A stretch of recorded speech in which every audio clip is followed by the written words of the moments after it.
Hello hi friends, అందరికీ కార్తీక మాసం శుభాకాంక్షలు అండి. అందరూ పూజలలో బిజీగా ఉన్నట్లున్నారు. అయితే ఈ చిన్న వీడియో చూడండి. ఏంటంటే గంగా స్నానానికి వెళ్ళడానికి ఛాన్స్ లేని వాళ్ళు ఇలా ఒక్కసారి చేసుకోండి. ఎందుకంటే చాలామందికి వర్క్ పరంగా బయటికి వెళ్ళి గంగా స్నానాలు చేసి కార్తీక దీపాలు వదిలే టైం ఉన్నది కాబట్టి ఇంట్లోనే ఇలా తులసి ముందు ఒక్కసారి ట్రై చేయండి. ఒక పెద్ద పాత్రలో వాటర్ తీసుకొని అందులో డెకరేట్ చేసుకోవాల్సిన అవసరం మీ ఇష్టం అండి. అది ఆప్షనల్. నేను ఇలా బాగుంటుందని ఒక 2 బంతిపూలు ఇలా చిదిమేసి వేశాను. తర్వాత అయితే ఒక ఆకులో దీపాలు పెట్టుకోవాలండి. పువ్వొత్తులు మన నెయ్యిలో పువ్వొత్తులు పెట్టుకొని ఆకులో ఇలా పసుపు కుంకుమ పెట్టుకొని దీపాలు వెలిగించుకోవాలి.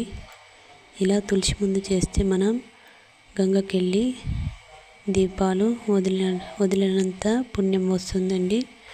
దీపాలు ఇట్లా ముట్టించుకొని ఆ దీపాలనైతే ఆ వాటర్లో ఇలా మన గంగమాతను గుర్తుకు చేసుకొని ఇలా వదలాలండి. చాలా పుణ్యం అండి. అంటే వర్కపరంగా వెళ్ళలేని వాళ్ళు ఇలా ట్రై చేసుకోవచ్చండి. చాలా బాగుంది ఇక్కడ చూడడానికి కూడా. ఓకేనా. మా బాబు కూడా చేస్తున్నాడు. మా బాబు డైలీ గుడికి వస్తుండండి 4 o'clock లేచి. వాడికి బాగా ఇంట్రెస్ట్. వాడు కూడా ఒకసారి చేస్తా అంటే సరేలే చెయ్యి అని చెప్పేసి చేపిస్తున్నాను. అది పసుపు కుంకుమ వేసేసి దీపాన్ని అయితే వాడు నీళ్ళల్లో వదిలేస్తున్నాడండి. చాలా బాగుంది కదండి దీపాలు. మీరు కూడా ఇలా ట్రై చేయండి. ఓకేనా. ఎంత చక్కగా కనపడుతున్నాయో కదండి. ఇంటి ముందు తులసి ముందు ఇలా చేసుకుంటే ఫీలింగ్ ఎంత బాగుంది కదా. నచ్చితే లైక్ చేయండి, షేర్ చేయండి, కామెంట్లో పెట్టండి. మీరు కూడా ఇలా ట్రై చేయండి. Bye friends.